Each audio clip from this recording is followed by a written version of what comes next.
চাপাডাঙ্গার শ্মশান খুবই ভয়ানক। কথায় আছে, ঠিক রাত দুপুর বেলা ভূতে করে খেলা। যখন বাজে রাত্রির 12, ভূতের হয় পোয়া 12। কথাটা মনে হয় চাপাডাঙ্গার শ্মশানকে নিয়েই লেখা।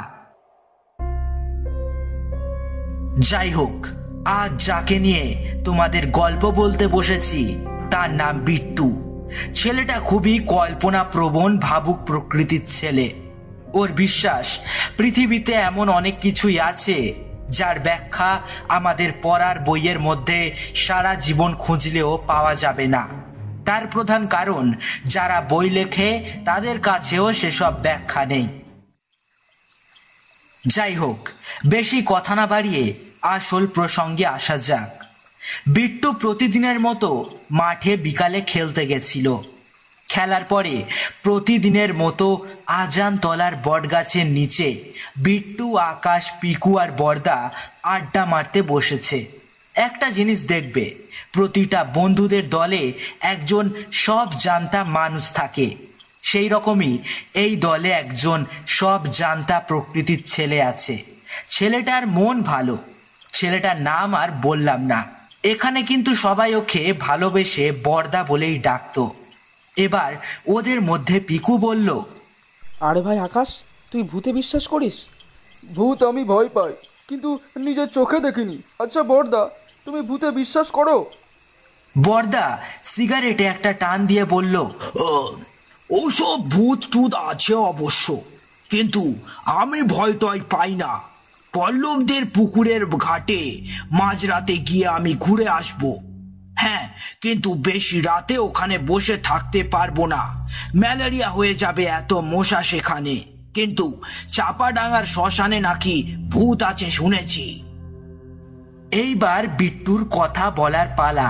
সে বলল, ভূত আমি মানি না, ওসব মানুষের অবিশ্বাস ছাড়া আর কিছুই নয়। চুপ কর, বেশি বকবক না করে একবার চণ্ডীতলার শ্মশানে এক রাত কাটিয়ে আয়, তাহলে বুঝবো সব বুজরুকি।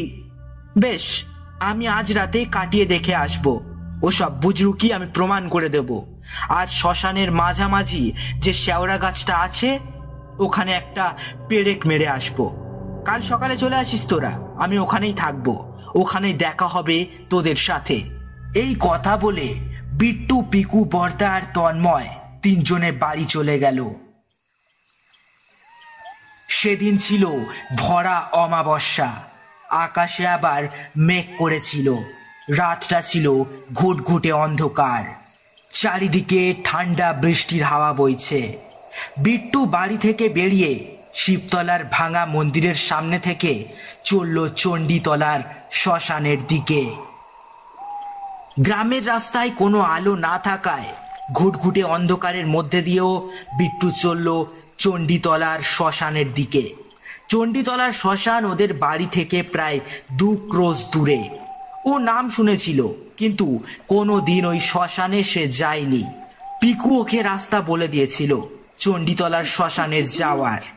পিকুর কথা মতো সেই রাস্তা দিয়ে চলল বিট্টু। প্রায় অনেকটা হাঁটার পর বিট্টু ভাবল সে ভুল রাস্তায় চলে এলো না তো। এবার হঠাৎ সে দেখল রাস্তার ধারে টিম টিম করে অনেক দূর থেকে আলো দেখা যাচ্ছে। সে আলো অনুসরণ করে এগিয়ে গিয়ে দেখল রাস্তার পাশে একটা দোকানের মধ্যে থেকে আলোটা আসছে। দোকানে একজন বৃদ্ধ লোক আছে। সে মনে হয় তখন দোকান বন্ধ করতে যাচ্ছে। বিট্টু বৃদ্ধ মানুষটার কাছে এগিয়ে গিয়ে জিজ্ঞাসা করলো, আচ্ছা বলছি যে চণ্ডীতলার শ্মশানটা কোন দিকে? বৃদ্ধ একটু খ্যাস খ্যাসে ঘ্যার ঘ্যারে গলায় বলল, বাবু মশাই, এত রাত্রিরে ওইখানে কেন যাচ্ছেন? এক্ষুনি বাড়ি যান, এইখানে থাকবেন নি। আজ আবার অবশ্যে ঘর যান বাবু মশাই, ঘর যান।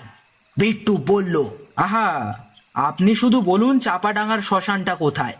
বৃদ্ধ বলল, কি যে বলেন বাবু, জয়নগরে এসে বলতেছেন বাংলার মধ্যে মোয়া কোথায় বিখ্যাত। এই তো আর 2 পা হেঁটে যাও, সেই অভিশপ্ত জায়গাটা দেখতে পাবে। এদিকের পুরো গ্রামটা কলেরা মহামারীতে নিঃশেষ হয়ে গেল বাবু। যাই হোক, আমি বাড়ি যাই, তুমিও কাইটে পড়ো। এই বলে বৃদ্ধ দোকান বন্ধ করে হন হন করে চলে গেল। বিট্টু আর কোনো দিকে না তাকিয়ে রাস্তা ধরে চলতে লাগলো।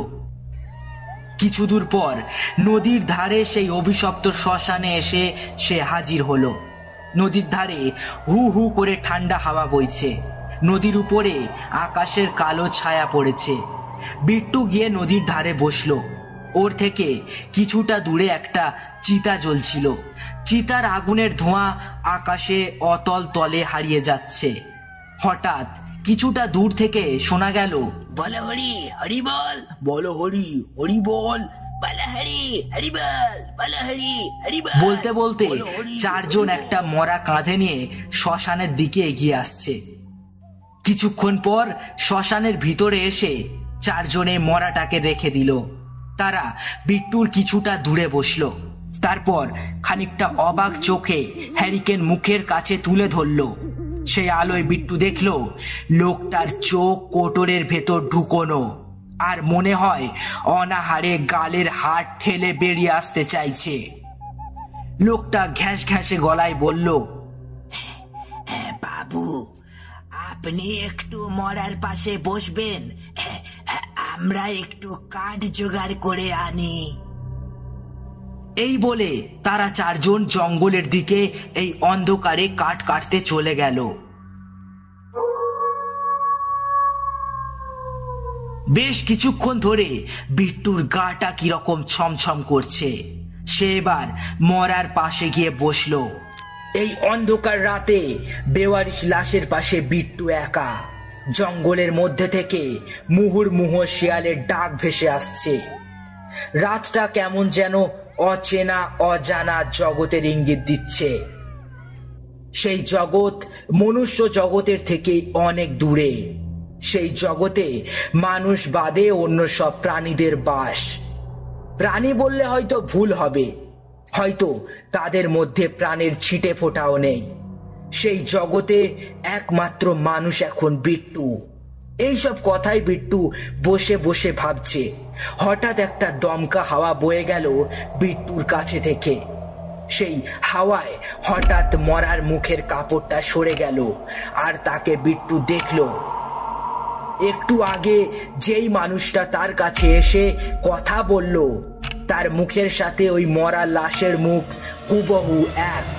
হ্যাঁ, এই অন্ধকারে বিট্টু কিন্তু ভুল দেখল না।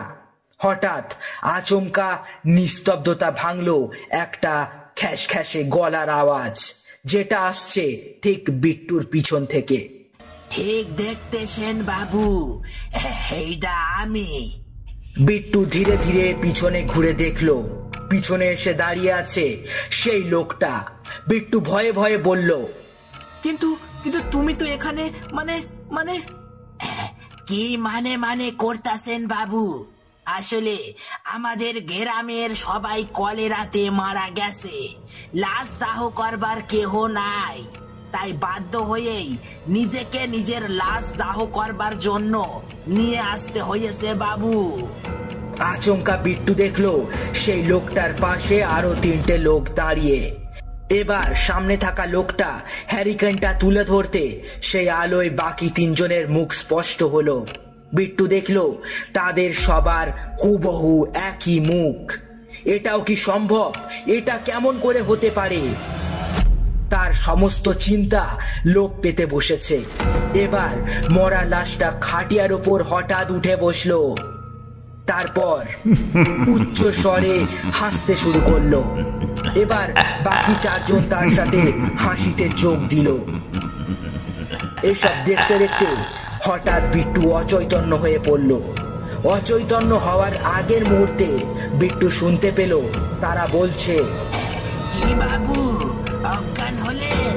দাহ করায় সাহায্য করুন।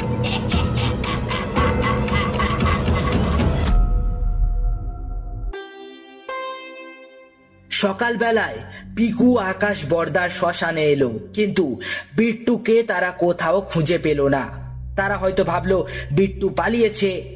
তারপর তারা বিট্টুর বাড়িতে ফোন করলো, কিন্তু বিট্টুর বাড়ি থেকে বলল যে বিট্টু রাত্রে বাড়িতে যায়নি। তারপর হঠাৎ বড়দা দেখলো সদ্য নিভে যাওয়া একটা চিতা, আর তার পাশে পড়ে আছে একটা ফোন, যেটা বিট্টুর। তার মানে এই চিতায় কাল রাতে